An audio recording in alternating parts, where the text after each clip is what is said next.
and we're going to kick off this.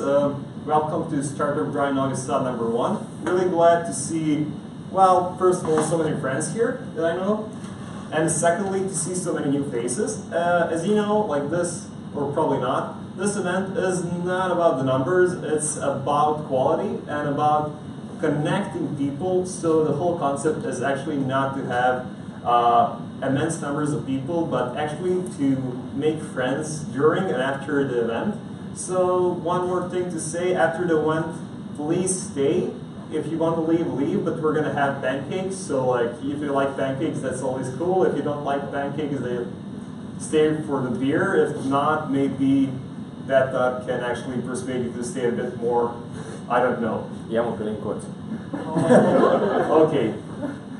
That is always funny, so that's a good thing. So the second thing about Startup Grind Novi Sad is actually that our main goal is to learn, but not to learn technical stuff, not to learn anything that's, let's say, internet learnable, but to learn like real life experiences from people, so you get a sense what it took to somebody to start from like middle school or preschool or college and go to the path that they are now. So today we're gonna talk to Siniša, and Siniša is actually gonna tell us his path from his, well, early beginnings until now, until Hunch, and what it took to actually take a company to making clients like Greenpeace, Deadly, and like so many amazing companies. And so, Siniša, I think the spotlight is on you, if we call it like that now.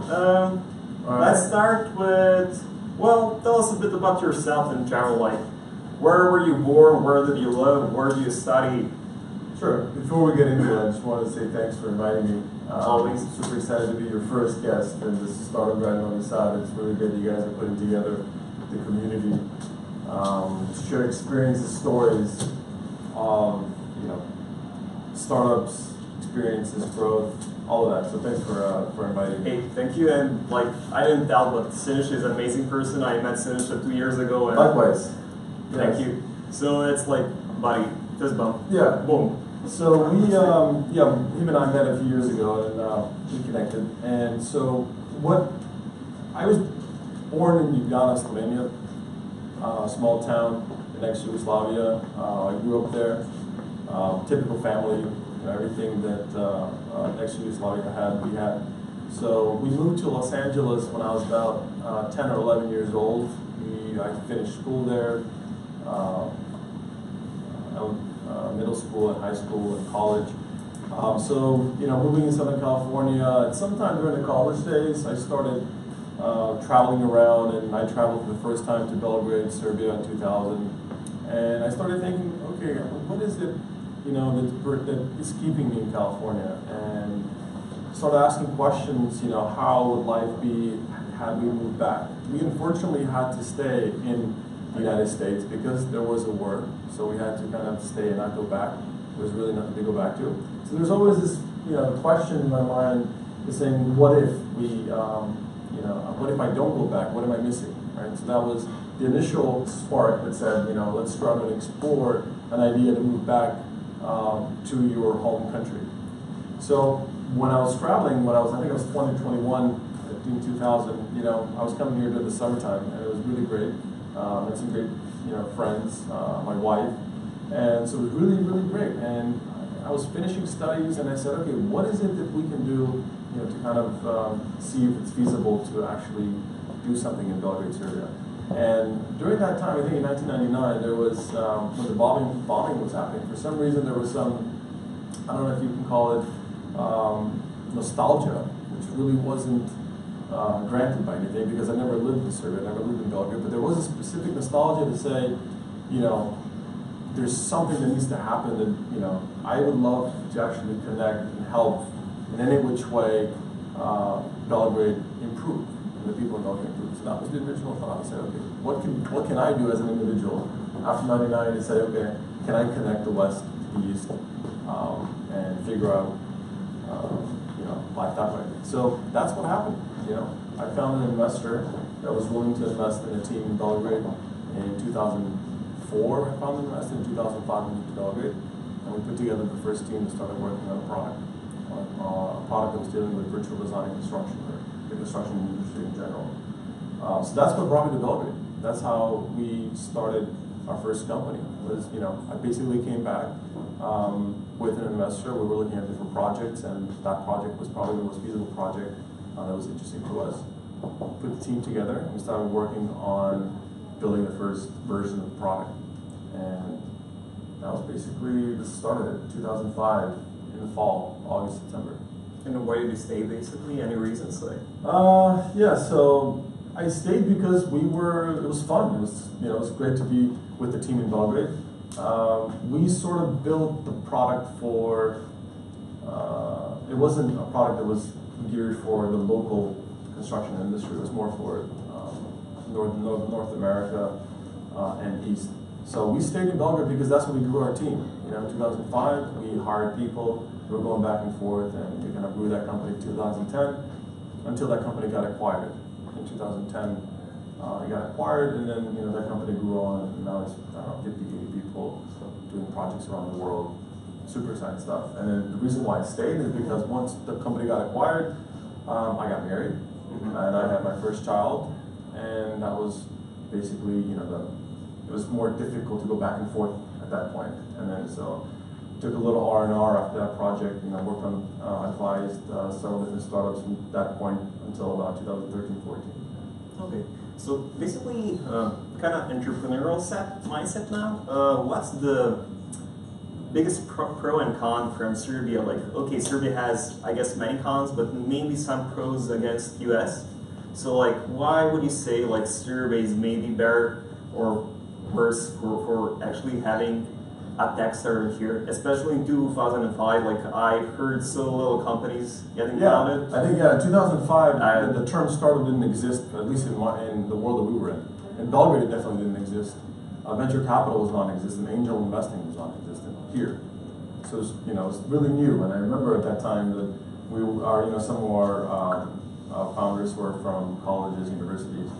So yeah, it was really exciting. The thing that I think differentiates Serbia from the United States is, and where I think it's different is, at the personal level, at the people level. I think it's just easier, first of all, to build teams here than it is in the States. There are not that many, even though they might seem like that, there's not that many different energies that are pulling teams apart, whether that's Google, Facebook, or 100 different startups or big companies that are pulling in different directions. So it's easier to found a team and to build a prototype, build a first product here than it is there, I think. Yeah, so that's interesting. Actually, never heard somebody say that, but from my perspective, I'll give you from my perspective. Finishing college, I knew that most of my friends were either going, from Stanford to big consulting companies or big corporations or companies that were really well funded. So the top 5% of the people that were capable of doing a startup were already kind of set. It was sort of like building their career path. You sparked an idea here to ask you a question. Yeah. What actually did you finish? What schooling do you have there in the States?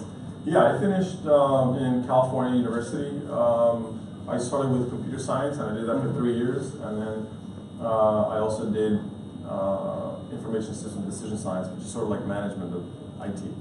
So nothing too exciting. And I'll be honest with you, the schooling wasn't really that great. It really didn't, it didn't create that spark that I wanted to start something. It just gave me an introduction to, terminology, I would say, that, you can actually talk to somebody. So you can have a vocabulary and use it. But you don't know anything. You might learn a tool or two, or you might learn how to program, but you really don't know anything. What really sparked the entrepreneurial path was the friends that I had.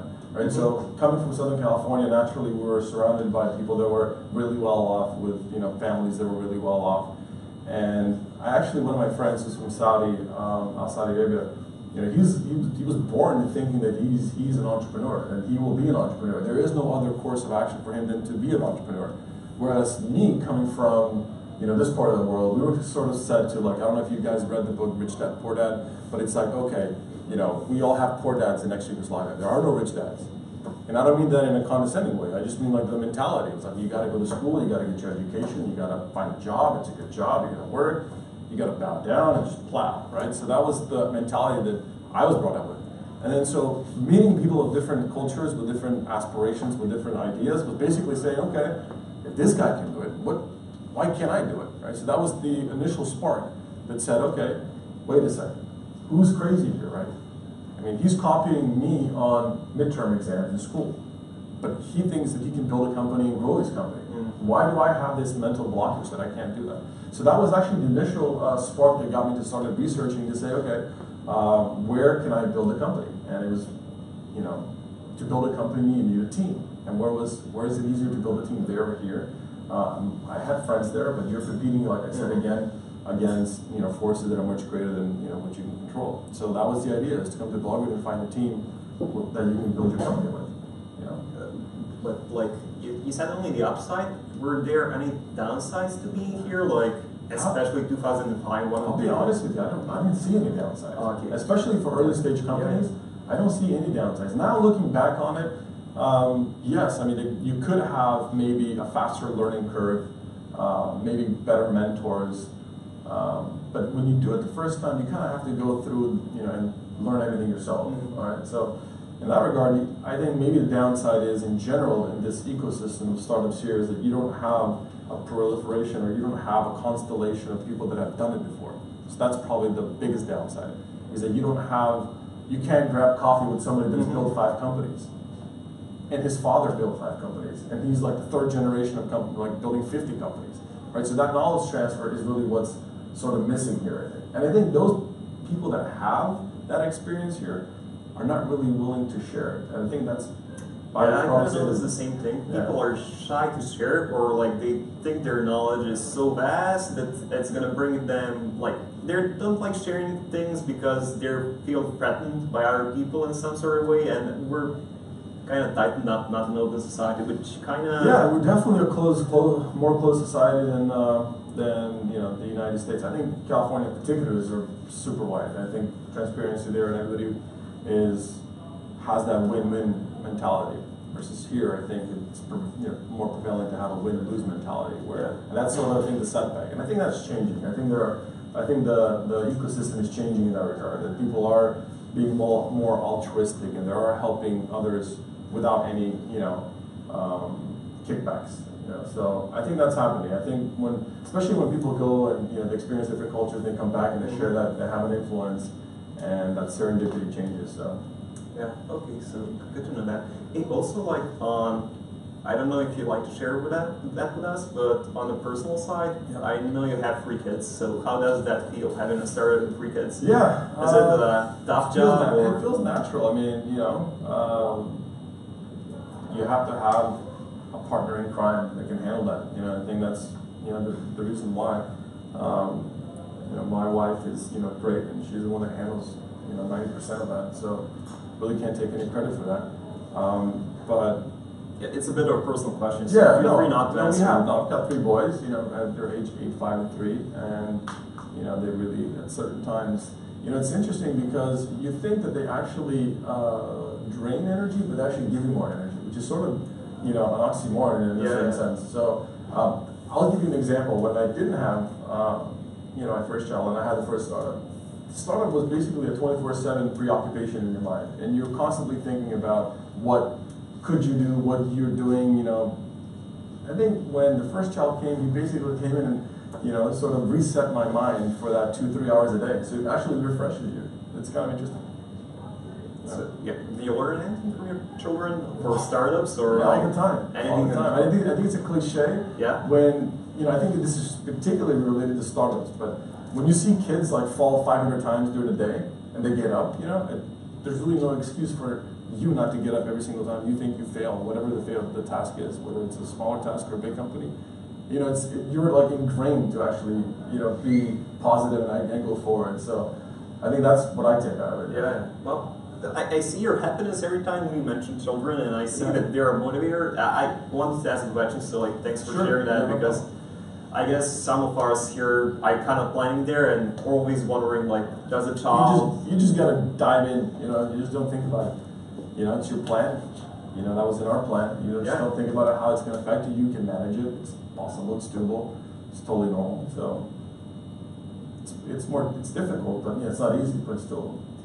So before we go to Hunch, pre-Hunch, do you have any big flops, funny moments to share with us? There's lots. I mean, it's from building a company. There's every single day there's a flop. There's something that's not working. So there's lots of different, Is there a funny flop?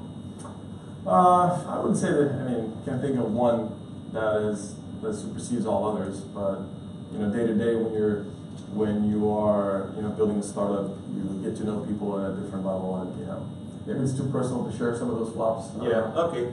So undisclosed. We're gonna skip that. So basically, now we're gonna go to the present day and talk a bit more about Hunch. Okay. So, first of all, where the idea of building something like that, where did it spark from? Who? Was it yourself, somebody in the team, or?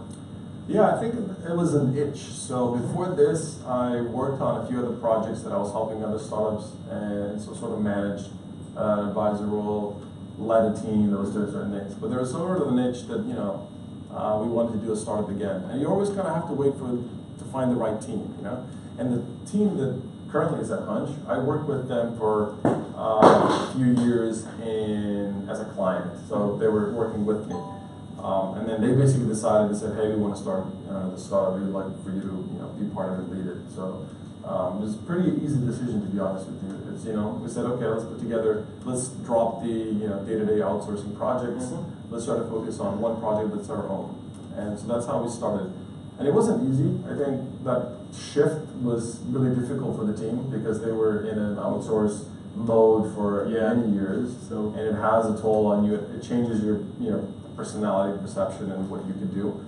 Bringing an outsourced mentality into startup is detrimental. I think it's just not something that's conducive to actually building a company. And that showed. So part of our team, left. They weren't really ready for a startup. They couldn't really handle it, or the pressures were too big. But the greater part of the team stayed. Okay, perfect. But interesting story. Didn't hurt too many times. You meet somebody outsourcing, then you go in and just lead a team. That's really interesting. That's like having one of the founders in the outsourcing company was actually one of our early employees in the first company that got acquired. So we already had a working relationship for 10 years, and he was asking for help in terms of building his company, and I was giving him projects, and that's how it basically came around. And then when they were ready to say, okay, we want to do something ourselves, that's when we started thinking about it. And we didn't have an idea and said, okay, this is exactly what we're going to do, which is sort of pain in the ass. So you just take it and said we want to start. We started. We knew what we wanted. We knew what the type of company we wanted to build. So we wanted to do something that had to do with analytics and data science, and that's how we actually started a company, Hunch. And the first version of Hunch, the first product Hunch, was a data science tool that basically gives you analysis on your data from your marketing tools like Google Analytics, Facebook, Instagram, Twitter, LinkedIn, and all that. So we were coming in, actually analyzing the data and giving you insights that you can understand. So the problem we were solving was how to make it easy for somebody to understand what's happening with their data without being a data science ninja. So that was the idea. And the product was actually really good. It was a really cool product. So why the pivot? Because when you build a product, you should never be married to that product, right? You should always be thinking, is this something that is viable in the long term? For us, that type of model, that type of product wasn't really something that I saw as scalable with the team that we had. So in order for that product to scale, we had to build sort of a virality factor to it. So it was a very low average revenue per user monthly. So it was like a tool that was really cool. You can in Slack ask questions and you get answers. But the two things that I realized that was really difficult for us. One, we weren't really directly correlated to bringing in more revenue. And two, we weren't directly correlated with saving a company money or costs.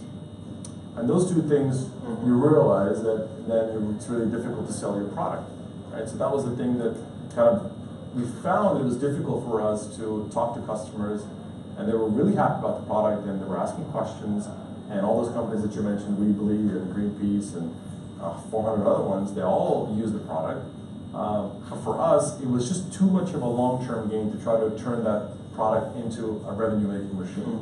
And so what happened was, out of those 400 companies that signed up, actually, and they were asking questions in Slack. If you can imagine asking a question, what's our conversion rate? How many people are coming from Facebook? You know, what's our top performing content? Sorry to interrupt. Maybe like let's explain Hunch on the day one and like today, like the difference between like in my head I know what's Hunch, but like let's share with everybody. So we are now a performance marketing automation tool. So you know a platform that helps teams advertise on Facebook and Instagram. So we're dealing with advertising automation. But how we got to that was out of those 400 companies. The questions that we're asking were all related to either revenue or to their advertising spend.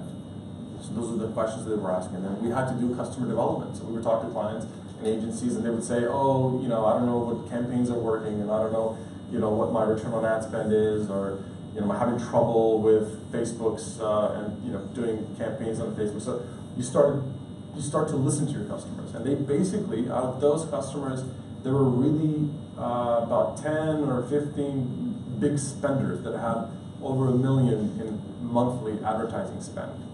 You know, and then you start to think, okay, you're talking to companies that have a good advertising spend. They have a problem with their advertising spend. You know, let's try to fit and solve that problem. And that's how it started. So we started off with automating the optimization for the advertising by building rules, advanced rules on top of Facebook and Google. And then we started, you know, as that pivot happens, as we got thrown into the advertising automation, we started looking at what else we could do and what else they needed help with. So then we just basically started building a product for them. And so they were our product owner. And that's how we got to where we are today, where Hunch is an advertising automation company that helps bigger brands and agencies essentially scale their advertising online. So if a company has, you know, $50,000 in monthly advertising budget or $100,000, they need to be doing a lot of different tests to figure out where their customers are, what their customers want, and you know, that's what we do. One question about that: how did your role change, like from like one kind of idea to the other, like in the whole process of start to the beginning? So we lost half the team in that pivot, and I think that's actually was really healthy for us to lose that. Now looking back on it, as our investors said, you're either going to do something great or you're going to flop, and we didn't flop. So I guess we're doing something great. So and the jury's still out, right? It's still early. We're only about a year and a half into this. So, but how the role changed, I think, you know, once you get to that point in the startup, you kind of know that you've hit a nerve, and you know that what you're working on really is, you know, creating value for the customer. I think once you get to that point, it's a really exciting point. It's not product market fit. I think it's a problem solution fit, and the customer is just trying to pull you into their problem, and then they try to give you different ways that you can solve their problem. So I think it's a really exciting point when you realize that, you know, what you have is something that solves a problem that's scalable and that's exciting. Okay, so again, going back to 0 days, how did you actually fundraise Hunch? Did you have any like VC money? Did you get your own money in? Yeah, so we were self-funded for roughly about a year and a half, maybe a year to year and a half. It was self-funded, bootstrap, as they call it, right? And then we had a couple angels. I invested some money, and another angel invested some money, and we started approaching South Central Ventures, which is a partner of ours now, an investment fund. And so we really started to scale the company when South Central Ventures came on board. That was last year in August. Okay, so interesting thing there is actually how does the VC change the company? Because you said you were bootstrapped, then like you invested your money, and then another angel then VC. Like how does that affect you? Because I guess like it's nerve-wracking getting your money, and okay, you believe in the idea, but like what were your? It's not so much nerve-wracking to get the money. I think in any, you know, when you're looking at your company, right, you're always looking at where you're not good at. And I think we approached South Central Ventures filling one hole. It's like, okay, we need a partner to go from here to here. and that's how we. When did you realize you need a partner? Because like I know. Well, you always need a partner. So it's you always need there's not a team out there that has everything figured out, right? So whether it's an outsourced development firm or agency or investor, you're always trying to put together the best team, to get to that trajectory that you are set to. So naturally, South Central Ventures was a partner for us because we were looking at the B2B market, and they have B2B experience, and so it was a really good fit for us. And it's been great so far, working with Jan and the team, making sure that together we're defining a vision where Hunch is headed. I think so. It's a South Central Ventures, if I remember correctly. I know them as only as SCV, sorry. Yeah. They're basically a venture capital. Yeah, I mean company. They're a venture capital fund. They manage a fund, but you can't look at it as a fund, right? So you're looking at people. And I think when you're growing a company, you want to make sure that you arm yourself with the right people to grow your company. And I think, it was an easy decision for us. Once we got to know Jan and once we got to know Hoop and the team, we knew that, it's really difficult, first of all, to build a company. Mm-hmm. It's really difficult to build a company from Belgrade. And I think, but why? Like, reason, sorry? Well, if you think about it, from the team, product-wise, it's not difficult, mm-hmm. right? But getting your first 10 customers, mm-hmm. getting your first 10 paying customers, building a network out, right? So when you're bringing in partners, you're bringing in partners to help you reach those goals. And there are several goals that a company can have: a product goal, a marketing goal, a sales goal, an investment goal. All of these are part of the milestones that a company has to have, and arming your team with partners to get to that point made sense for us. Maybe it doesn't make sense for everybody, but it made sense for us. Okay.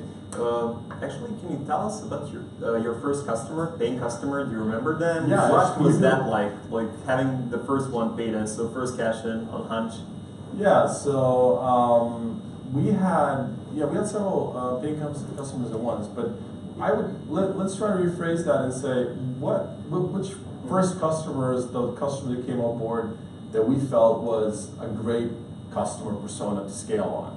And I think I'll give you an example of that. There's an Argentinian company called Ukulele that we work with, a really great guy, Nico, who saw what we were doing and saw that we were developing something in the advertising automation space for agencies and brands. And we actually worked with him to build a product. So he kind of pulled us into certain things that they needed.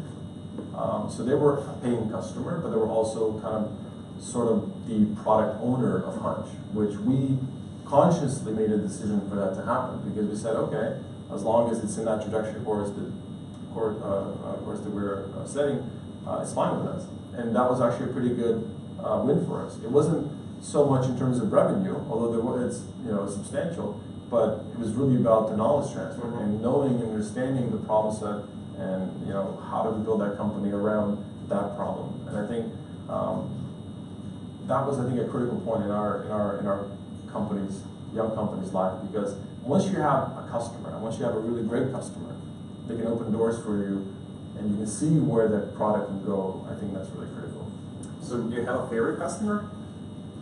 I think all customers are my favorite. Everybody's favorite customer, basically, or yes, I would say there's one favorite, but there are. You're always tied to teams, and teams are different. We have customers in Panama, we have customers in Argentina and the States, customers here locally. They're all different.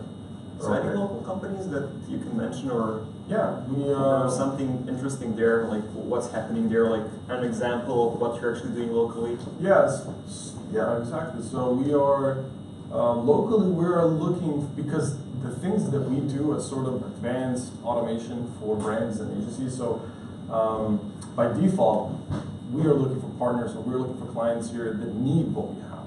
Right? And there's I wouldn't say thousands of them, but there are hundreds of them.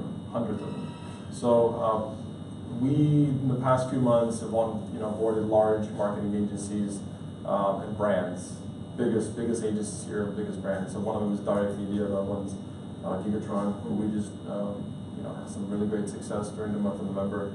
So can you tell us actually what Gigatron, like Yeah. like what you do for them exactly, just to get a perspective of Yeah, what you sure. like get your clients from Hunch like? Yeah, so Gigatron is very performance driven, and they're a great brand. And first and foremost, they're a great team, and that's when you're a small company, you really have to pick teams, the times that you spend with those companies, right? Because time is really crucial when you're small, when you don't have that big of a team. So picking your customers based on the people you're dealing with is really important. Gigatron's team is really great, and we had a really great synergy during the month of November for their Black November, Black Friday campaigns. And essentially what we did was we amplified what they were already doing. Right? So we came in and said, what are you guys doing? What do you guys need? They had X amount of creatives or ads that they were creating. We took that and we basically amplified it. So if they had, for example, 5 or 10 different ad creatives for the 20,000 different products they had, what we did was we created, instead of 5 creatives, we created 200,000 creatives. And now every single product in that catalog has a unique creative that's personalized with that audience. So an audience for people that are buying laptops, get one specific creatives versus somebody that's buying hoverboards. So what we did was we basically amplified their strategy, because it's humanly impossible to do things today that Facebook wants you to do. Right? So Facebook, particularly this year, is turning into more of a, they're asking for more creatives, because in terms of targeting wise, they have issues. And so one of the things that brands and agencies are doing, they're looking to give those platforms more creative. And to do those creatives manually is really difficult. So I'll give you another example that Facebook uses. One company, who's a gaming company, Machine Zone, they produce 27,000 videos weekly. It's 27,000 videos that they publish to Facebook.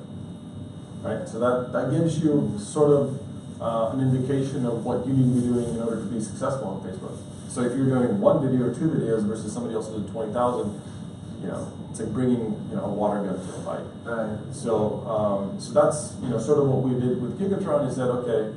How can we amplify their success where they were already good? How can we 10x that? And that was the idea, and that was basically our goal. So internally, we're very performance driven. So we live by the fact that our customers need to be successful in order for us to be successful. It's a very direct relationship. So if they're not successful, we're not successful in the long term. So basically, what's the next steps, the plan for Hunch in 2019? I guess next year, 2 years, 3 years. What do you see yourself like? Only scaling in clients, or yeah, what's the? It's a good question. I think we're a small team. There's 10 of us. We're growing both in terms of technology and marketing, and I think 2018 could be defined to be the year of learning. To figure out exactly where that trajectory needs to be. I think 2019 will be sort of launching into that trajectory. And I think figuring out how to scale the best possible clients that are out there. And I think we're a small team. We can't have 100 companies tomorrow. So we need to be really picky about the companies that we work with. And there are so many great things. There's so many great brands and so many great stories. And the technology, from a technology perspective, there's so many great things that you can do on Facebook and Instagram from an advertising perspective. The brands are already doing today, then they could be doing more of. Great. Hey, so now I'm going to take a step back from Hunch and actually ask you a couple of questions, because now you're 30 years into entrepreneurship in Serbia, basically building products and startups. Yep. So for anybody that's about to build a startup, that's in that phase, what would you advise? What would be your main, let's say main focus on people to do? What would you advise them? Main advice there. So it's 2019 almost. What would you, because it's changed so much, you had so much experience here, Yeah, so I'll give you an example of a conversation I had this morning with somebody who's great, who has an outsourced team, who has sort of a product and service that offers to bigger brands. The conversation we had was around figuring out how to get started by productizing into a startup. And I think the takeaway from that conversation was figuring out what problem you're solving is number one. Right? The bigger the problem you're solving, the easier it is for you to build that company.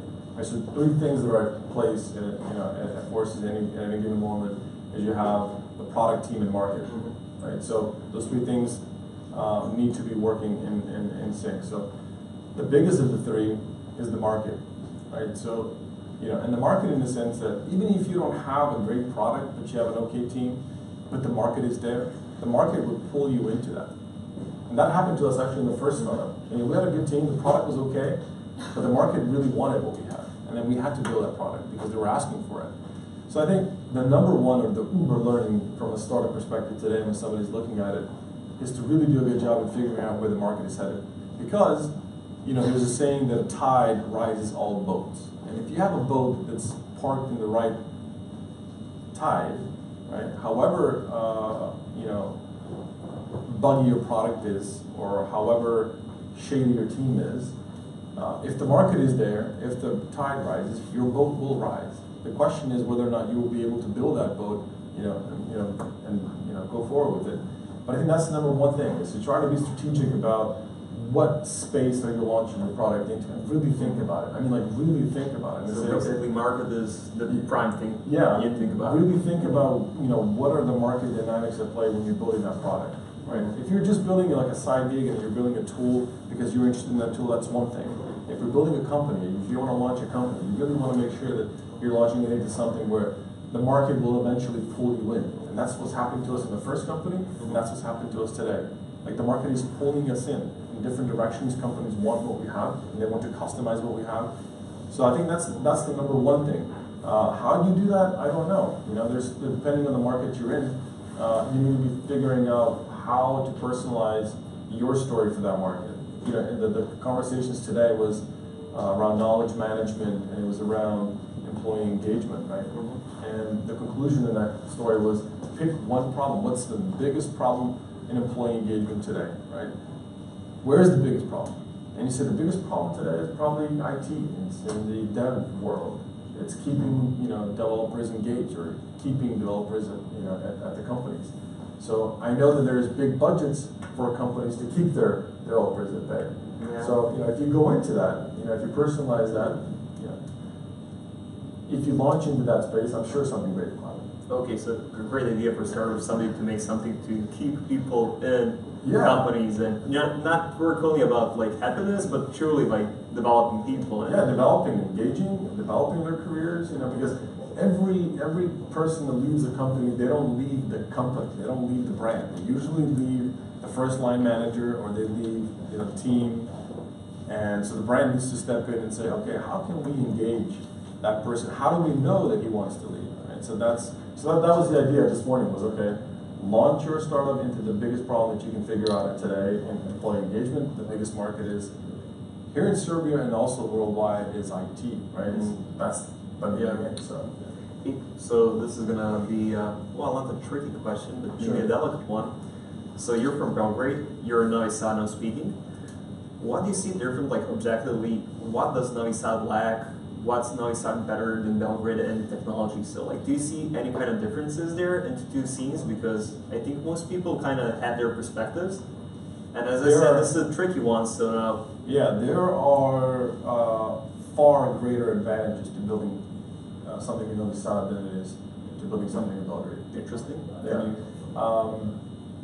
I think Novi Sad as a community, has certain advantages that Belgrade doesn't. It's smaller, it's tighter. You can quickly find out or figure out who your team is, or even your clients. It's easier probably to close. I think there are far greater advantages with building something out of Novi Sad than it is to Belgrade. Belgrade has a lot of distractions. It has a lot of big, now companies. There's a lot of pull. So I think, if I had to bet, I would bet on Novi Sad, I'll be honest with you. So you say, like, for startup climate, you think like bigger companies in Belgrade tend to get people there and offer like bigger pays, incentives, anything, and take the most valuable talent there? Or I think there's just more distractions. There's more shiny objects in Belgrade than there are in Novi Sad, and I think those shiny objects are detrimental to the startup ecosystem. There are obviously, the network is bigger, but Belgrade is not so far away where somebody from here can't build out their network in Belgrade. So I think there's, I think. But what's the downside on building in Novi Sad? We have to have some downsides to work on. Obviously, the market is smaller. I mean, from the local market perspective, there's a smaller pool of developers, there's a smaller pool of companies. I think, in that regard, I think is obviously the downside. But again, it's not that it's that far away. It's it's like an hour in LA, in San Francisco, in Berlin, in London. An hour is nothing. I mean, it just doesn't phase you. It's like an hour is like a standard, commute. Yeah. I mean, it's just so. I think in Novi Sad, Novi Sad needs to be thinking from a perspective of there are greater advantages to building something here because you have. So sort of think about this, sort of like Silicon Valley when it started, right? It didn't start in Los Angeles where there was a lot of glitz and glamour, right? It started where there was some parks out there where it was kind of calm and the engineers could kind of talk about, and they weren't really being phased by all the the glitz and glamour of the city life. So I think there are definitely advantages of having building the ecosystem startup system here as opposed to Belgrade. Great point of view. I really wanted to ask you that because I kind of got outside from Belgrade. Really nice to have that positive incentive here. So actually, I would now start to ask people in the audience if you have any questions for Siniša. So we can ask Siniša a few more things before we eat pancakes. So guys, please do ask anything. Everything's open. Thank you. Well, I have a chance. You mentioned that in this day and age, in the past year, only huge companies using, let's say, your tool have a good chance of striking like a nation on advertising. Is there any chance for a small company like a 2 or 3, 5-man team with a limited budget to achieve something great with their advertising? There is. I think the savvier the team, I think the biggest difference is that technologies allow you to have a greater presence without having a greater team. So that's sort of Hunch-a's role is allowing you to scale without scaling your team. So whether that's aside from independent of the ad spend, I think the technology that's set up and what you can do, and I'll give you an example from our clients. We have clients that have primarily the same setup, right? One is spending $250,000 a month, the other one is spending $5,000, right? So they're both getting a return on investment, except obviously the larger advertising has, in the end, higher incremental revenue. But I think it works for smaller budgets as well. Potential is basically the same. I think the idea here is just to take advantage of what is there to offer, what's offered on the table, and build systems. And I would even say that a smaller team, I'll give you an example that it doesn't really matter the team size. We know personally that there are teams of 3 or 4 people that are managing $1 million in advertising spend per month because they have good systems in place and because they can actually deploy that capital online. So I think teams and the advertising is not really a correlation, but yeah, I think bringing in results on a smaller budget is doable. You just have to be more scrappy and figure out how to do it. But the technology can be used for smaller budgets if that's what you're asking. Yes, you gave me hope. Thank you. Any other questions there? Oh yeah. So let's pick Siniša, pick please. Ladies always have it. Right away. So yeah, you mentioned that it's very important to pick your customers. How do you actually pick your customers apart from the budget? So what makes a great customer? We've made mistakes. We've taken on customers that that were not ideal, and that's how you learn, right? So you learn by mistakes, and then you figure out that there is a pattern to those customers, and then you say, okay, that's not who we want to be and work with. And again, I say this when you're early, because how much time you spend with customers really matters on how much you learn, how much you can grow, and so on. So I think the way you pick them is obviously on a personal, because you get to know them. Like I talk to every single customer on a daily basis, so you get to know them and you get to see how they're how they work and how fast they are in responding. You know, if you ask for certain things and it takes them 4 days to give you an answer back, you know. So I think, like, Gigatron is a great example. We met with them. We took 1 day, a half-day meeting all together, and then tomorrow we were already, you know, flowing. And then we learn as we go, but they were really responsive. Whereas another client, whereas they wanted to do things, but you know, they have legal, they have finance, they have this, and they have 14 different, you know, check marks they need to go through for something to happen. Like when you're small, when you're a small company, you're moving fast, right? And you really cannot be tied to, you know, a boat that, in order for it to move, it's moving at a 1%, right? You're kind of a speedboat. Left-hand side now, like I'm gonna pick one. Somebody raised their hand. Okay, so when is the right time to start charging for services? Because usually when you start up and you have some non-paying customers, some friends and family who are using the product, and some companies that really have friends. So what time do you actually switch to starting to charge the product? It's a good question. I think it depends on the product, and depends on the type of product and the type of customer. You know, if you are a B2C type and you're working on, it's a $5, $10 thing, you need users, and you know, it depends on the product. Generally though, I would say charge from day one, right? Because the time that you spend with people that pay you will give you a higher yield of return in the knowledge that they'll give you. Because if you take something for free, you're not committed. In a contractual way, you're not committed. If you pay for something, you have something at stake. Therefore, I pay for something, therefore you're probably going to get better feedback, or at least somebody will say, I'll pay you, God damn it, this needs to work, right? So I think in that regard, I think I would say try to get, you know, paying customers from day one, because they're the ones that are going to shape your product, at least in my view. Again, it depends on the product, you know, cycle that you're in. We, on the other hand, created our first version of Hunch, which was, we needed to test our technology, right? Because just the pure technology, not in terms of solving the problem. So we onboarded 400 customers and, I don't know, 2,000, 5,000 users with 20,000 questions on a monthly basis, because we wanted to figure out this shit even worked, right? So, but we tested paying during that, and people were willing to pay. But the conversations were like, well, I maybe paid $5, maybe paid $10, and I was like, okay, man, how am I going to scale this thing to $1 million? You know, and then that's what we really started when we said, okay, let's shift to advertising. That's where the budgets are, right? So you go talk to somebody, and they're spending $50,000 or $20,000 a month. Like, you're not going to ask them for $5, right? You're going to say, okay, I will move your needle for 2 to 3%, or I'll improve your ROI by 5%, but I'll charge you 1% of that. So I think that's, you know, but I think the question, the answer could be basically depends, but generally I would try to get paying customers as soon as possible. You had a question? Yeah. So you said you were speaking to Gigatron, so I'm interested, like, do you speak to every customer, and like, how do you think that will scale up as customers? Yeah. So we have an internal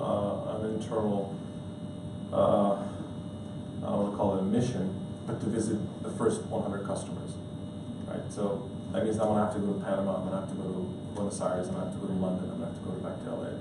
Because it's really important to build those relationships out. You know, think about it. Somebody, you don't have a brand. You're a nobody. You know, like nobody knows you. Some poor guy took a chance on your technology, on your team. You know, it's like, there are times the technology is not going to work. You better already have built up a relationship by then, so that you can say, hey, you know, hey, we know each other. You know, don't worry, we'll get it fixed. It's top priority, right? So I think building that is really important. No matter what type of customer you have, whether it's a $5 customer or if it's a $5,000 customer, I think working closely with customers, like you have to over-invest in that area. As soon as you have paying customers, you should over-invest in customer success and getting to know your customers and making sure that, you know, you're building something that's really valuable for them. So I think that's, you know, I know it's difficult for an IT person or somebody who's in the software development, maybe an introvert, to get out of the office, but I think that's crucial. Okay. Nice point. Super. Okay, I have a question. What is a creative?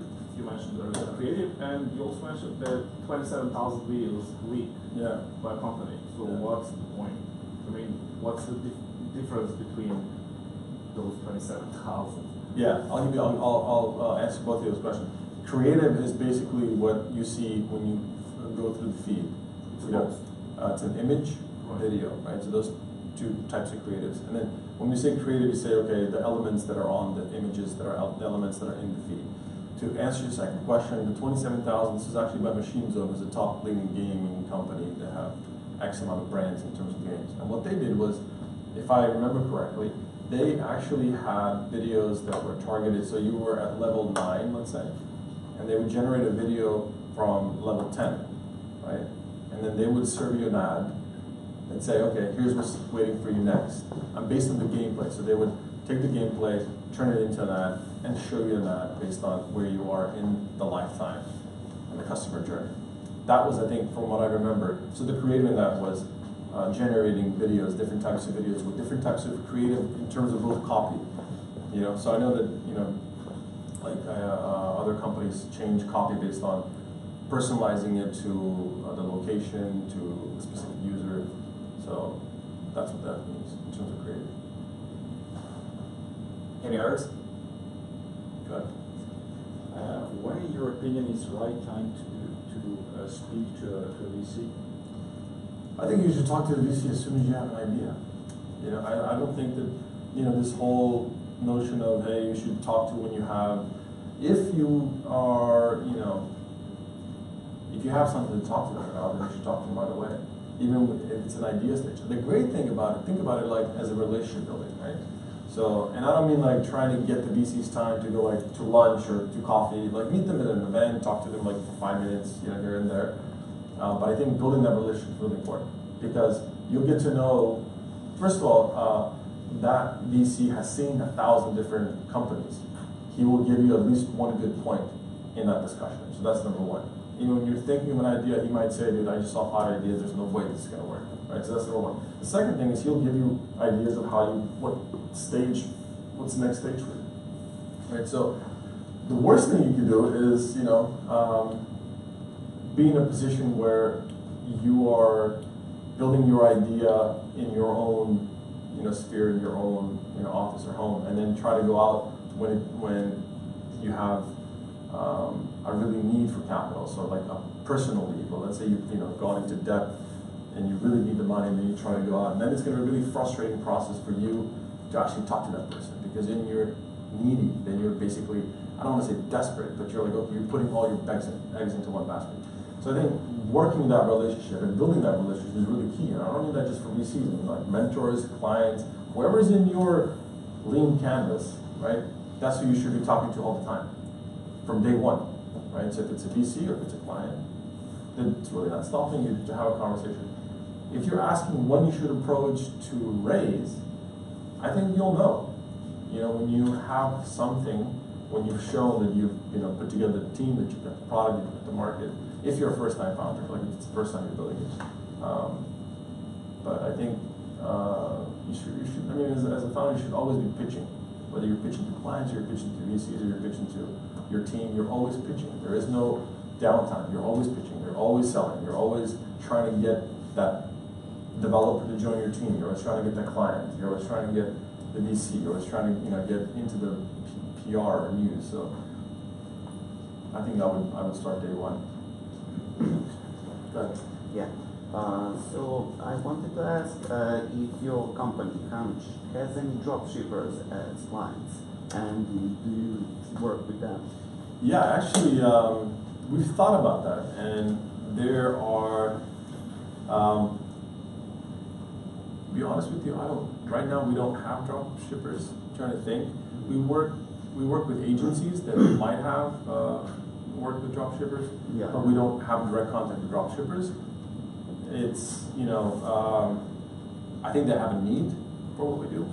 Yeah, definitely. Yeah, and there is a market there. Drop shippers are a specific type of company, you know, a specific type of need. But yeah, I don't think that we have Yeah, I'm currently in a Facebook group, Ecom Empires called. I suppose someone heard about it. So I saw there that people in dropshipping are pretty successful. Yeah, they are. And they pay a lot of money to advertise. Facebook is sort of, I think, penalized the dropshipping method, or they at least are trying to regulate it really well in terms of the reviews you're getting, or if you're how fast you're sending the product out, or if it's the ad is directly related to the landing page. There's certain things that are being sort of watched over. Yeah. So I don't want to say that Facebook has a really they're trying to push dropshippers. I think Facebook wants to create authentic experiences for people online. Yeah. But there are groups like the Facebook Ad Buyers Group, which is one of the biggest Facebook groups run by Tim Bird. He's a great guy. He also has a paid group called Adleaks, and there's a lot of dropshippers there, and they really share some really good experiences of how to scale, how all the different. Yeah. So there's also affiliates, in that world. So that's a big world. There's a lot of money being spent there. Anything else, or are we gonna wrap it up slowly? One more. One more. Last one. Okay. Go for it. Where did you meet your VC, and how did you propose it to find one, and maybe how many VCs you reached before you had this contact? Yeah. Unfortunately, there's not that many VCs in Belgrade. So if you're just locally in Belgrade and Novi Sad, there are not that many. So we knew South Central had a fund. We were actually introduced. We were working out of the national NTP, Technology Park in Belgrade. That's where we're getting free office. And so the manager of the NTP actually went around, and Jan came, and that's how we got introduced. We had a plan to actually talk to Jan, and actually but it just happened. It just so happened that he was there and we met, and so that was the.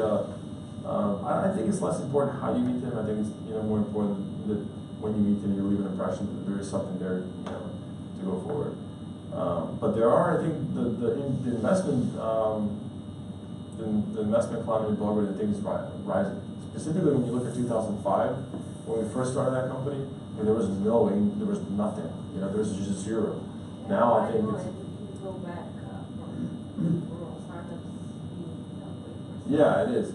I mean, look, but the world is, the world's your oyster. It's small. Like Berlin is what, an hour away. You go to London, it's 2 hours away. You even go to Vienna, Paris. I mean, I think this is like one of the takeaways of like looking at it from this vantage point and looking at it from LA to here vantage point. Somehow, I don't know how, maybe this could be scientifically proven, but from here, looking there, it just seems longer and farther away. When you're there and looking here, it's like, dude, Belgrade's right there. I don't know what it is. I don't know how you can describe it, but that's true. At least in my view. When I was in LA or if I'm in New York, Belgrade, just get a plane ticket, go there. Yeah. Here it's like, dude, oh my God, I gotta go there, I gotta go there. So maybe that's just I think a mentality. I think it's a mentality. Yeah, in Austria. Like you're not used to, like people like in Europe, they're I think the past that happened here definitely had an impact on the mentality of the young people here, because they're not freely available to move around because of either economic reasons or because they don't have or they don't know how. People in Europe, they move around like, so it's like, dude, Paris, you get on a plane, go to Paris, go to Belgium, go to Amsterdam, go to London. It's just, whoever's been there gets that like feeling that everything is there. So I think your question, I think, is interesting. I think it's probably something that people at the psychology university could probably study. But I think looking at it from here, if you're building a company, there's nothing that's stopping you from going after the top angel investors in Frankfurt, Berlin, Hamburg, or Paris, or London. There's nothing to stop you. Literally nothing. Maybe like budget-wise, like you have to save some money to go there. But I'm sure there's some people that we know that live there. They can like spend the night there. No, I agree. It's the next one. Yeah. Type it out. And it's funny because the longer I'm here, the farther that place just looks. It's really fun. I long way to Berlin now. Yeah, it's like you think it's so far away, but it's really not. Maybe it's, I think about it all the time. It's like, even for our startup, like from current, you just somehow, you just get lethargic and it's just more difficult for you to go out, but it's really not. It's like one plane to go to New York, 6 hours, 7 hours, whatever it is, right? So you're like in New York. Right. So, interesting perspective, definitely something that's probably holding us up here from being it's more open. It's like we have our own chain tied, like, you just need to unleash that chain and say, fuck it, you just need to go. So, I would say if there's no major questions left, we wrap it up now for today. First of all, thank you for this and amazing. Thank for you. me, it was amazing for me. I don't know how it was for people listening, but for me, really insightful. I think I personally learned a lot now. We hang out, but we don't talk about this kind of questions. So you kind of gave me so much insight, and I learned from you. So first, for me, a big thank you. I would like once more to thank Siniša for coming here from Belgrade. Thank you guys for listening. Yeah. Thank you everybody for coming, and please applause.